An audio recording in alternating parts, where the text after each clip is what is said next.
Behind the cape. I think we would probably be pretty remiss if we didn't discuss the fact that your boy Nate Moore is essentially no longer with Marvel. No. Now, he's still working on Black Panther 3, but outside of that... What a slap in the face.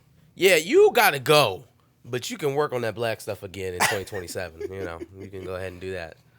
Just go ahead and run that all the way into the ground, but then after that, you have to go. Well, okay, so since this is his project, this is his IP, I guess.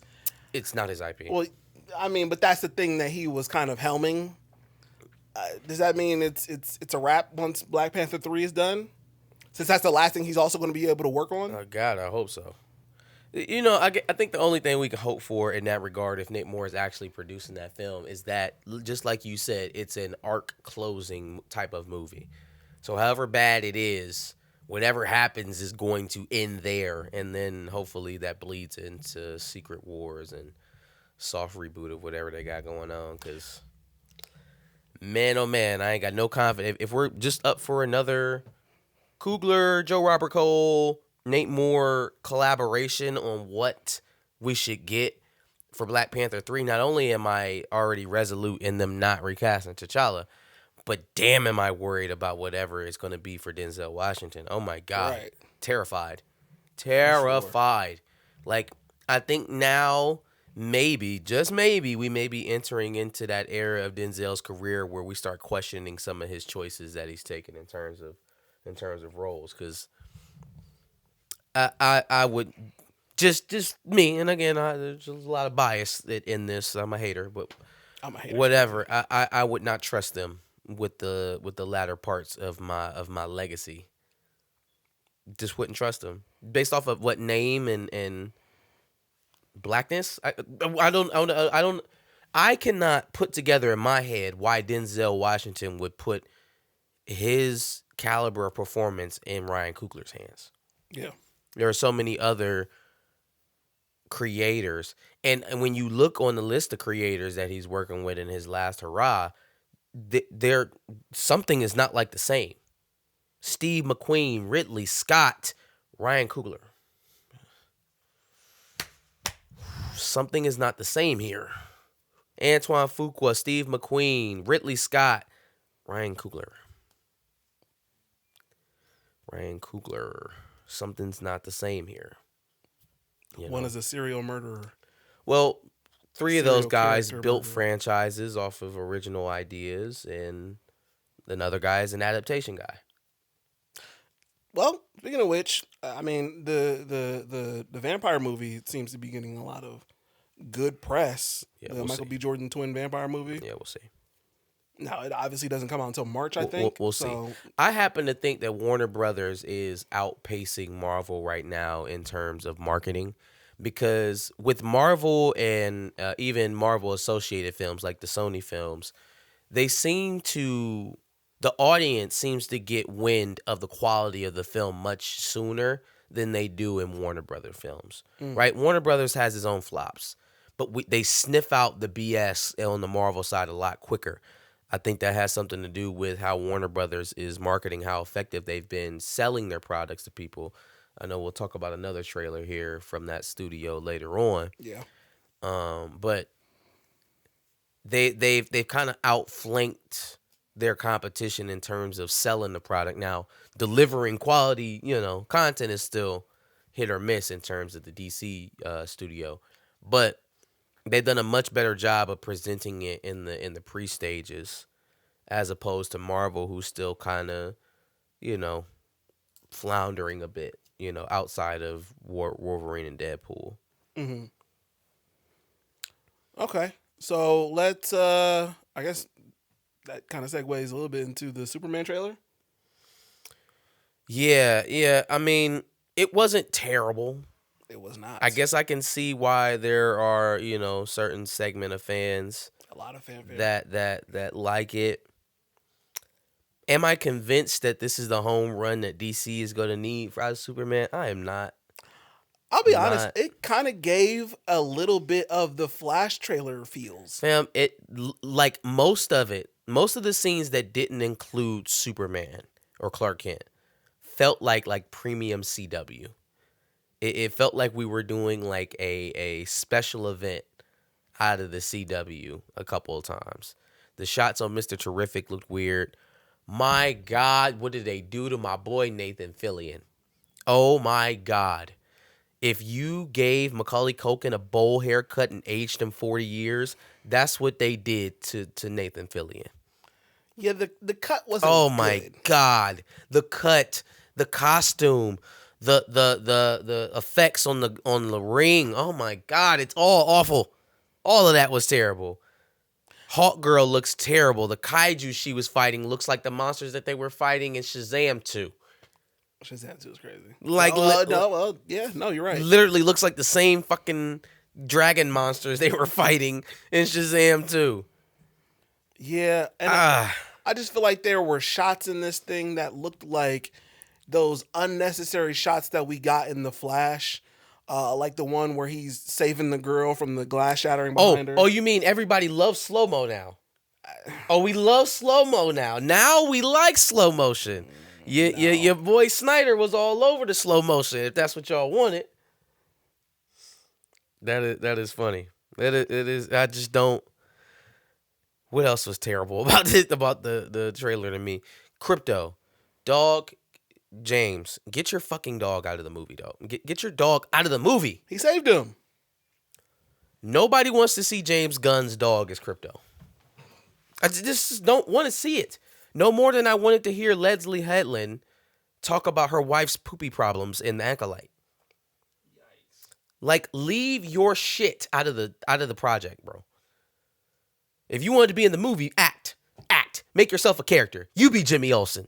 I'm indifferent about your boy Nicholas as Lex Luthor. He's a really good actor. Not Austin Butler. What is his name? Nicholas Hoult. He's a good actor, man, but just not believable for you right now. It's not doing it. It's not doing it. I don't. We're going Luthor Corp instead of Lex Corp. Now we changing shit. I can only imagine what the Quantum of Solace is going to look like. Who do they cast as Jor-El? I'm so scared. I am nervous. And I'm not even a Superman guy. Right. I'm not even a Superman fan. I low-key detest the character. So take all of this with a grain of salt because I'm a hater. But at the same time, I'm trying to admit my biases in going into 2025. Sure. But at the same time, there were some things in this trailer that were objectively awful. And Crypto was one of them. Green Lantern was another one. Basically, all of the heroes outside of Superman.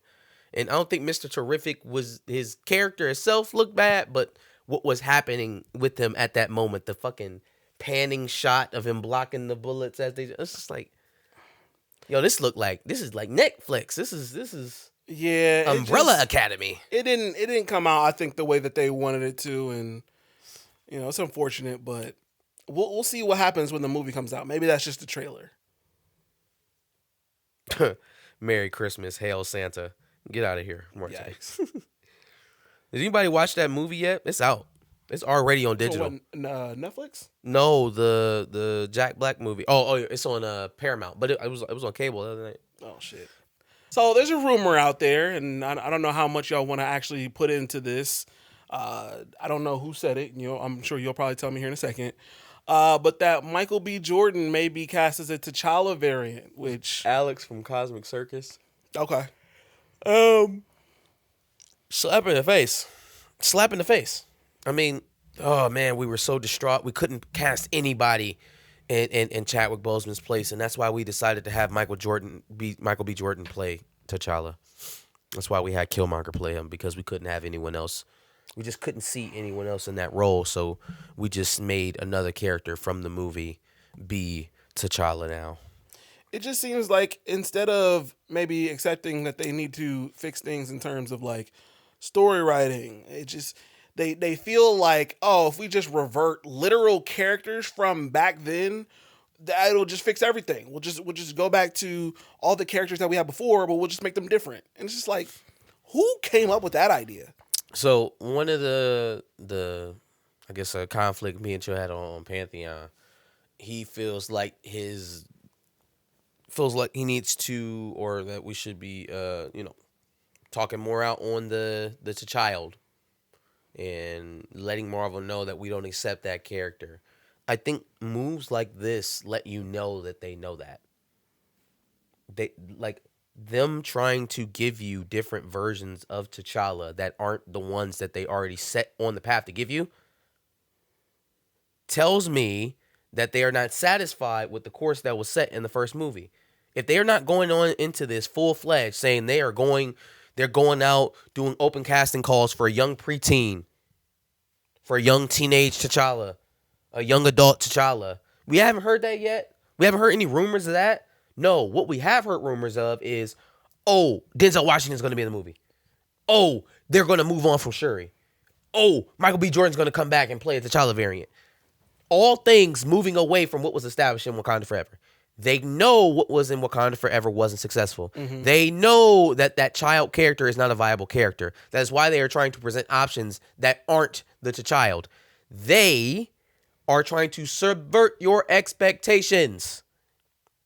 They are trying to give you something that is comfortable for them, that is doable for them, that is not controversial for them, while gaslighting you into believing that it is what you wanted. Facts. In the first place. Facts.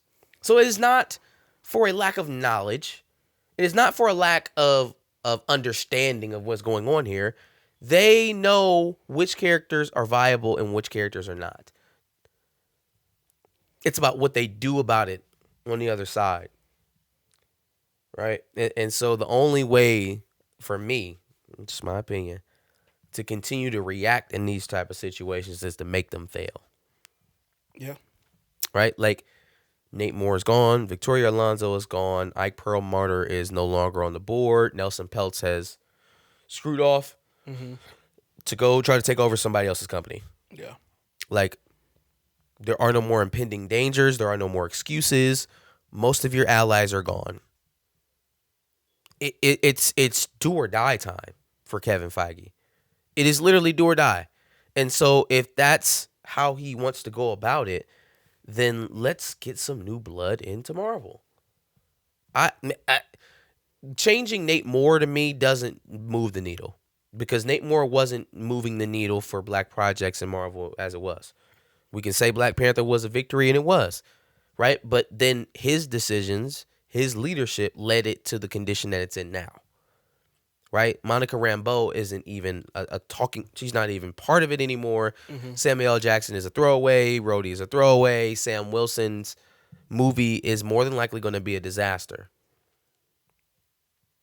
You don't shoot movies 3-4 times over, multiple directors, and it goes well. Delayed by almost a year. It's just not a recipe for a successful film. So black characters under his leadership weren't doing well as it is. He wasn't moving the needle. A change at the very top, at a position that Kevin Feige is in, president of Marvel Studios, that's a change. That is a material change in direction, vision, process, everything, head to toe. And every stinker we have, with every firing, we get closer and closer to that inflection point. Marvel needs a culture change. And I've said this once, I'll say it a million times, that does not happen unless you change the leadership. Jared Leto has been cast as Skeletor in the Masters of the Universe? Poor He-Man can't get right, man. Like, how did He-Man get done so dirty? You would have thought a guy like Kevin Smith doing the animated side of Masters of the Universe with He-Man, like, that was just a match made in heaven. That was a disaster. Now the live action, we're casting Jared Leto as Skeletor. Now, what character has Jared Leto already played that is closest to a dead, undead type of character? The Joker. No, even though that was terrible too. Oh, I know. Morbius? And that shit was awful. So why the hell would we ever make him anything close that looks like Morbius again? This would be like if there was a superhero role with a black grayish kind of character, like black as in race, but he wears gray, and then you cast Shaq. This would be like if you had another green superhero in some sort of capacity and then trying to cast Ryan Reynolds. Because why the hell would you ever remind anybody of Steel and Green Lantern? But y'all are going to put Jared Leto on there, a Skeletor, and make everybody think of Morbius. Recipe for success, baby. That's it right there. That's it. That's how you do it. I didn't think about Mark Hamill voicing Skeletor because he also voiced Joker. I don't think he'll be doing it now that... Well, no, obviously. Yeah. But the fact that he did both, much better than Jared Leto ever did. Well, I don't know. I guess it's still out on Jared Leto's Skeletor, but his Joker was... You know what my favorite Jared Leto movie is? And he's not even starring in it. It's Panic Room. Forrest Whitaker and Jodie Foster. Mm-hmm.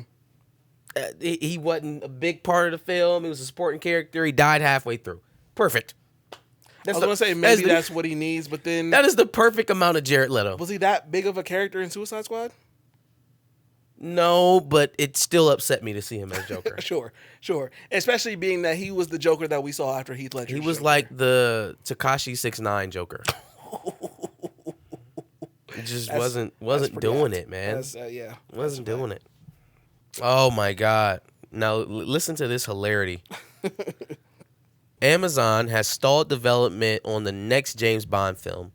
Barbara Broccoli, the franchise producer, doesn't trust Amazon with the character and says these people, meaning Amazon, are fucking idiots. That's according to the Wall Street Journal. She gave that quote to the Wall Street Journal. That's crazy. That is said insane. That the people at Amazon are fucking idiots. Woo! Scathing to say the least. Yes. For a company that they bought MGM, they own it. Mm-hmm. They own it. I don't know how. She talking kind of crazy. She acting like she's still solo or don't have a boss. Yeah. Doing it to a major publication and basically just saying, yeah, Amazon's a bunch of fucktards. Like, that's crazy. I can only imagine what they're doing to slow that thing down, man. Like, I know casting is probably a big thing, deciding on which way to go. Has there been a movie that's come from Amazon that's been like a big release? Because I immediately think of The Boys and Invincible and how they've been doing with those. You gotta think MGM. It's not okay. So they're gonna be producing films out of MGM Studios. Okay. Yeah, y'all, we gotta rage against this woke nonsense. That's right. You heard me right. There is some woke nonsense afoot. Okay, I'm tired of these race swaps. Tired of them. You know what I'm saying? Especially when they are going against what the original tenor of the film was. You know what I'm saying? We can't be just having these racial changes in our movies. Well, one of the original tenors had to go, but that's neither here nor there. No, they needed to bring them both back. Get rid of all this woke nonsense. Do y'all know that they have race swapped Anaconda? Yep, reverse race swap. Reverse race swap. Well, I don't even know if it's reverse. It's not reverse. It's actually just a race swap. Anaconda, okay, 1997. It was Ice Cube. You had I think Gerard, but no, he was in the remake. He was in the remake. Was Anthony Hopkins in it? That wasn't Anthony Hopkins. It was Anaconda. I keep wanting to say John Voight, but it's not John Voight. It's John Voight. It is John Voight. John Voight. It is John Voight. Okay, yeah. That's what I'm thinking. And John Voight. Owen Wilson was in it. I forgot about that. Owen Wilson was in that movie too. See, they had a spot for Paul Rudd and Jack Black. That's clearly right? Paul Rudd. They had a spot for Paul Rudd and Joe Black. But no, they going to take Ice Cube and Jennifer Lopez spot and make them two white men race swaps. We ain't doing it. We're raging. Everybody, when the trailer comes out, you go and you dislike it. You know what I'm saying? Dislike bomb? We're posting anti-woke about Anaconda. We're going nuts. Yeah, no, they're going to feel our wrath. The snakes ain't gonna be green woke nonsense. We've had enough. It's enough that they set up all the black actors to receive all this vitriol by putting them in the white roles. It's enough that that's the only time we really predominantly be seeing black actors on screen is when they playing other white people, right? But no, now y'all want to take away the black and Latino roles in Anaconda and make them white for Jack Black and Paul Rudd? No. End wokeness. End it. Facts. Aside from that, though, to be I guess a little serious, Paul Rudd and Jack Black. Yeah, I don't know This whose movie's idea. not serious. I don't know whose idea that was. You're not being serious. I don't know. This movie's a comedy now. What are we talking about?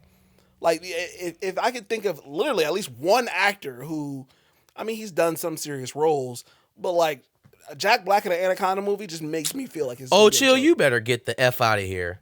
Fake outrage. They can do it because the race wasn't essential. When has the race ever been essential to any of these characters that were like? Come on, man. Don't make me argue with you on another show. Yikes! It's the exact same logic, only nobody is losing their shit over it. How was Ice Cube's character being black not integral to his character? Would he have been the same character if he wasn't black? Is Chillmonger trolling? I don't know. Paul Rudd was the best actor for the job. He's trolling. Okay, he's trolling. Okay, all right. I didn't see the next comment. Okay, I was about to say there's no way. I'm like, what?